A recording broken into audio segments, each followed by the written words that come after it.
Assalamualaikum warahmatullahi wabarakatuh. Selamat pagi anak-anak dan orang tua di rumah. Semoga selalu sehat walafiat ya, dan tentunya tetap semangat. Yah, kok Umi lagi?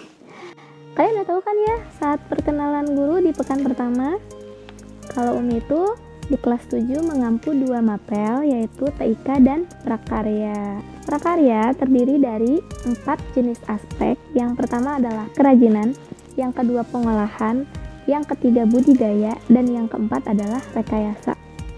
Sekolah diwajibkan untuk memilih 2 aspek saja, disesuaikan dengan kemampuan daerah setempat. Nah, kita akan mempelajari 2 aspek, yaitu kerajinan dan pengolahan. Kerajinan di semester ganjil dan pengolahan di semester genap.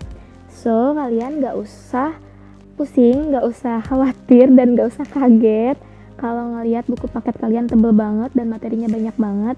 Itu semua gak akan dipelajari semuanya, cukup 2 saja, yaitu kerajinan dan pengolahan. Untuk materi, Umi menggunakan buku paket prakarya 1 yang kayak gini. Nah, kalian sudah punya kah? Kalau misalnya belum punya, kalian bisa mendapatkannya di sekolah. Oke, nggak usah berlama-lama lagi, kita lanjut ke materinya ya. Simak dengan baik-baik materi yang akan Umi jelaskan. Kerajinan serat, jenis, sifat, karakter, dan teknik pengolahan serat.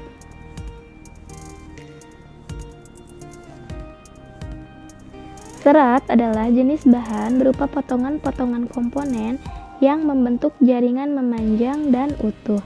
Serat terbagi menjadi 7 bagian, yaitu serat alami, serat buatan dari selulosa, serat buatan non-selulosa, serat protein, serat karet, dan serat metalik. Ketujuh serat ini terbagi menjadi beberapa jenis.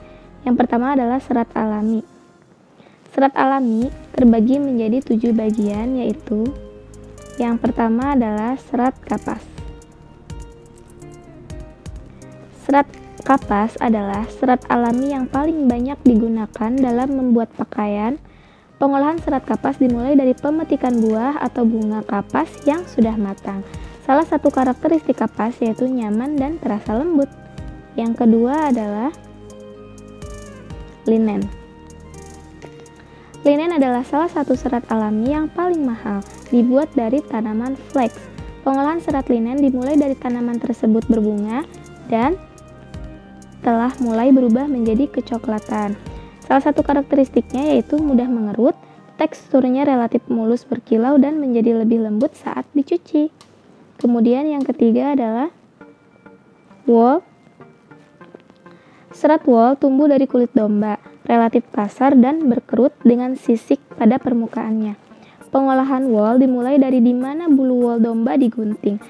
Karakteristik serat wool antara lain tampak berkerut, elastis, mudah menyerap kelembaban. Kemudian yang keempat adalah sutra. Sutra merupakan untayan lembut dan bersambungan yang dilepas dari kepompong ulat ngengat dan dikenal sebagai ulat sutra. Pengolahan serat sutra dipintal dengan proses menyerupai proses pada saat ulat sutra memintal kepompongnya. Karakteristik serat sutra antara lain berkilau, tekstur halus, lembut, dan tidak licin. Kemudian yang kelima yaitu jute. Jute merupakan tanaman tada hujan yang tidak memerlukan banyak pupuk dan pestisida. Serat jute dapat dibuat tali, bahan dasar karung atau goni. Pengolahan serat jute awalnya diekstrak dengan cara dipilin menjadi serat-serat yang terpisah. Kemudian karakteristik seratnya kasar sehingga mengurangi kehalusan produk yang dihasilkan. Kemudian yang keenam adalah kapuk. Kapuk merupakan serat seperti bulu putih yang diperoleh dari kapsul biji tanaman dan pohon randu. Pengolahannya yaitu gelondong kapuk kering, kemudian dikupas kulitnya, kemudian kapuk yang sudah kering dipisahkan dari bijinya. Karakternya bertekstur halus, berkilau, lemah, dan berserat pendek. Rami. Rami ini merupakan serat kayu yang menyerupai batang lenan dan juga dikenal sebagai rumput rea dari Cina.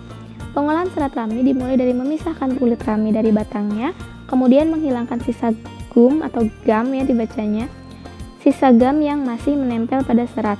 Karakternya yaitu kaku, lebih rapuh, dan tampak berkilau. Nah, ini merupakan serat buatan dari selulosa. Terbagi menjadi dua, yaitu rayon.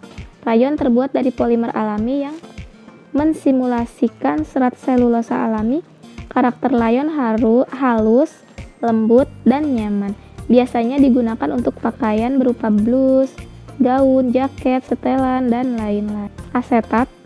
Asetat adalah termoplastik dan dapat dibentuk menjadi bentuk apapun dengan aplikasi tekanan yang dikombinasikan dengan panas. Asetat memiliki ketahanan terhadap abrasi buruk, cepat kehilangan kekuatan ketika basah sehingga harus dicuci kering.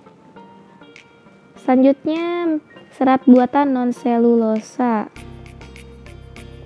terbagi menjadi beberapa bagian. Yang pertama adalah serat polimer. Kelompok serat ini dibuat dari berbagai elemen menjadi molekul yang lebih besar yang disebut polimer linear. Kemudian yang kedua, nilon. Zat pembentuk serat dalam nilon adalah poliamida sintetik. Rantai panjang di mana kurang dari 85% tautan amida melekat langsung kedua cincin aromatik. Polyester. Zat pembentuk serat dalam polyester adalah poliamida sintetik.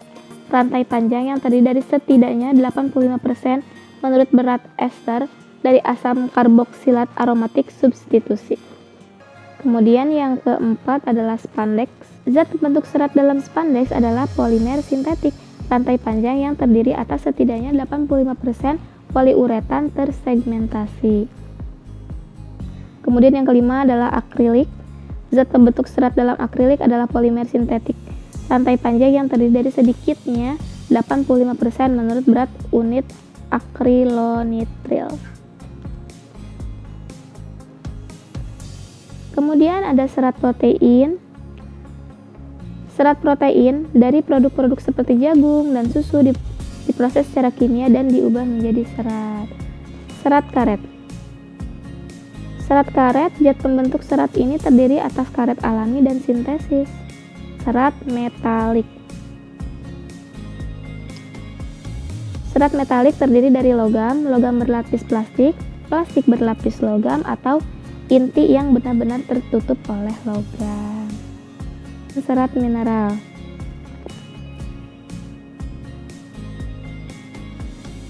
Berbagai mineral telah diproduksi dalam serat gelas, keramik, dan grafit yang memiliki sifat tertentu untuk kegunaan tertentu seperti kaca. Alhamdulillah telah selesai pembelajaran kita hari ini.